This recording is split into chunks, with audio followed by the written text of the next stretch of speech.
What's going on, guys, and welcome back to another episode of Career Mode. This is episode number 75, and we start today's episode off by offering Kyle Walker a new contract here. Of course, we were going in for the right back in the previous episode, which there'll be a link to in the description if you missed it earlier on. And we offer Kyle Walker a new contract, and we'll wait and see what the Spurs right back has to say. And as you'll see here, he actually accepts the contract, so we had to choose between Kyle Walker or Tom Ince, and I decided to choose Kyle Walker, and the reason being is quite simple. He's cheaper. He's in the position we actually need cover for, and a lot more first team class. Because although Carrasco can play right back, I would feel a lot more confident with a traditional right back there in Kyle Walker. And yeah, we decided to go ahead and get Kyle Walker ahead of Tom Ince. And I know that some people would probably have preferred me to get Tom Ince because we've been thinking about getting him since the start of the series, really. But to be honest, I just felt Walker would be better for the team. Not only is the fact that he's the first choice right back for us now, and that means Carrasco can play on the wing, which is obviously the position I'd prefer to play him in. But also because 5.2 million for Kyle Walker actually seems like a really good deal, whereas paying £9 million plus junior standard for Tom Ince seems like a bit of an overspend, really. So that was the reasoning behind that, and I chose Walker ahead of Ince. And there's still a possibility we could still get Tom Ince, but I thought Walker would be better really for us, and there you go.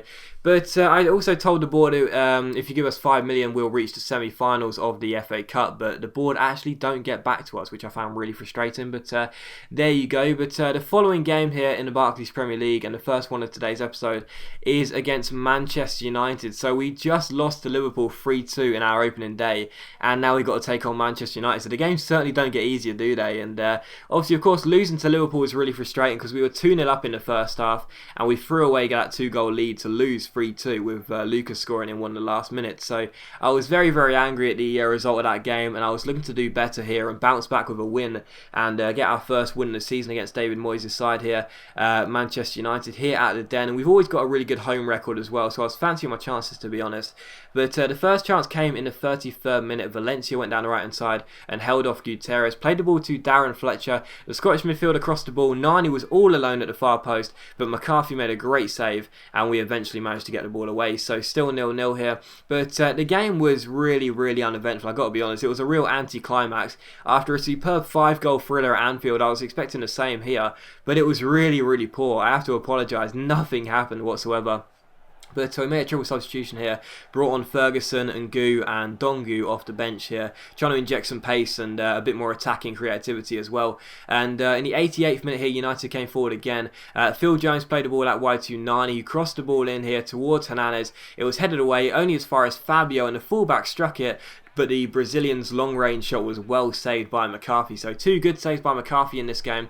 But the game was, as I said, quite uneventful, and it looked like it was going to finish 0-0. But in the 90th minute here in injury time, Seb Larsson gets on the ball and finds Kelvin. He plays it through to Lee Cattermole. He spots the run of Dongu off the bench. He runs through. He's all alone. He's one-on-one with David De Gea. He pokes the ball underneath his body, gets taken out, and the referee has no choice but to award the penalty and also give David De Gea a yellow card. So penalty for us in injury time. It was Dongu off the bench, the injection of pace that won the penalty. De Gea brings him down, definite penalty, and a booking for the Spanish goalkeeper. And the man that would take it in Brian Carrasco's absence is Kyle Walker, the man we just signed for £5.2 million, our newest recruit at Millwall. Could Kyle Walker be an instant hero? He steps up and he scores, finds the top corner. De Gea dives the right way, despite Sony and PlayStation trying to put me off there with the battery status notification in the top right, trying to put me off. It wasn't enough to put Kyle Walker off. Brilliant penalty there,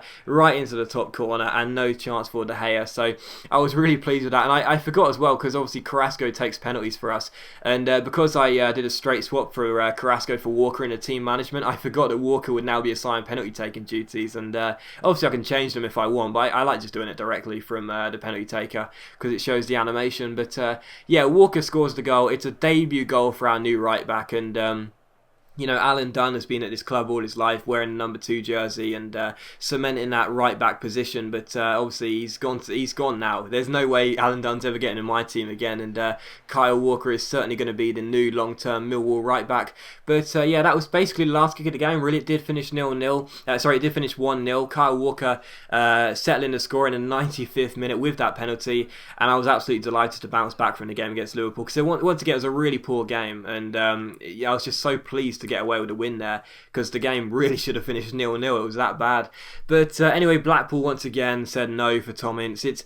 We're not going to be able to get him on a cheap, unfortunately. We're not even going to get him for a fair price. They want to basically take us to the cleaners, really, for the price we're paying. And they say they'll only accept a £9.4 million deal. But here's our Europa League group, by the way. Lokomotiv Moscow, Estoril, I think that is, and AEK Athens. So a very, very good group. You know, last year we had Marseille. God, I can't remember the teams now. Marseille was one of them anyway. And quite a difficult group for us, really, anyway. But this group is quite easy, you know, no disrespect to those clubs, but I think we'll be able to win that. But anyway, we're into the Copa Europe as well. We won the Europa League last year, so we're into the Copa Europe, which is, of course, the games version of the Champions League winners versus the Europa League final winners of the last season. So Real Madrid clearly won a Champions League last year, so we'll be battling them for the first piece of silverware this season. But I was really frustrated that the game, this is supposed to be played at a neutral venue, and it is, but the game gave Real Madrid all of the seats, clearly, because the card mosaic was all around the stadium. So unless our fans were holding up cards for the Real Madrid emblem and the Real Madrid colours, then the game must have given every single ticket to Real Madrid supporters. That was quite frustrating. But anyway, the first chance came in the 39th minute in this game. Real Madrid had a corner which we cleared. It came to Jay Rodriguez, who poked the ball through to Stanislas. Lovely first time back heel. Then finds Michael Ngou as we go on the counter here. Stanislas goes down the right hand side, crosses the ball towards the far post. There is Michael Ngou with a free header, and that is a really bad miss by our number 9. He had a very good season last year, in and out of the first team squad, but he really should have scored there. But in the 62nd minute we came through again. Carvajal gave the ball away, and Ngou struggling from just outside the area, but he finessed the ball just wide the post. But the game, just like the Manchester United game, was very uneventful. Not too many chances for either side. But to be honest, Real Madrid barely threatened Alex McCarthy's goal. I can only remember him making one save in the entire game. And in injury time here, it looked like the game was going to extra time. But Lee Catamol played this amazing through ball to Stanislas. He skipped past Fabio Contral with a nice little ball spin here. Then gets around Sergio Ramos, gets himself into the area here, shoots, good save by Manuel Neuer. But one of our new signings, Jay Rodriguez, gets the goal in injury time. So 2 goals in injury time, one against United, one against Real Madrid. And Jay Rodriguez gets his first goal in a Millwall shirt, so another goal for another new signing. And yeah, it's Reading 0, Jesus, Real Madrid 0, Millwall 1. So brilliant for us to score in injury time once again and surely take the win. What a header by Jay Rodriguez. And I was just so shocked, man. Like, seriously, they had like one notable attack that McCarthy had to deal with. Other than that, they were unbelievably poor. And this is the side that won the Champions League last year, you know, Real Madrid, and that was shocking. And we actually had a couple of players rested in this game, so I was so surprised that, you know, I thought we were going to take the game to extra time, let alone win it in injury time. So Rodriguez scores in the 93rd minute, and we made 3 subs here, and this was hilarious as well. We made 3 subs, on come the players, and literally straight from that, the Real Madrid kick off the kickoff with Gareth Bale, and the referee then blows for full time. So what was the point in even letting them take the kickoff? Seriously. But yeah, the referee blows for full time, and we do win the game by a 1-0 with Jay Rodriguez's late header there. So 1-0 to us. The first piece of silverware of the tournament is already picked up. The season is already picked up. That is absolutely amazing. And yeah, I was just so delighted to win that as well. And I kept those 3 subs on the bench because I was sure that the game was going to go into extra time. So I thought I'd just bring them on then, but instead we won late on in injury time with that Jay Rodriguez header, so we didn't need him in the end. But the funniest thing about it was when I took those players off, I took off our skipper, and the player that came on for his debut for the club was the South Korean midfielder we picked up on a free agent called Park Jong-woo.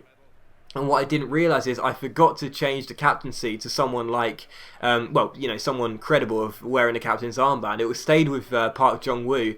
And that meant that the South Korean midfielder, who hasn't touched the ball once since joining Millwall, now gets to lift the trophy. So that is a fantastic way to start your career off with a new club, isn't it? You don't play a single minute of football, basically. You haven't kicked the ball once, and yet you get to lift the trophy after beating Real Madrid. So that was hilarious. But yeah, we do win the Super Cup, or whatever you want to call it. And it's fantastic. I didn't think we'd beat Real Madrid, and I felt for sure that the very best we could do is take the game to extra time, or possibly from penalties. But to win it late on with a Jay Rodriguez header was fantastic. So 2 goals in injury time in 2 games see us win both games by a 1-0, and that is just fantastic. So our first piece of silverware is already won this series. It wasn't an objective, it wasn't something I really cared about, to be honest. I completely forgot all about it, if I'm being completely honest.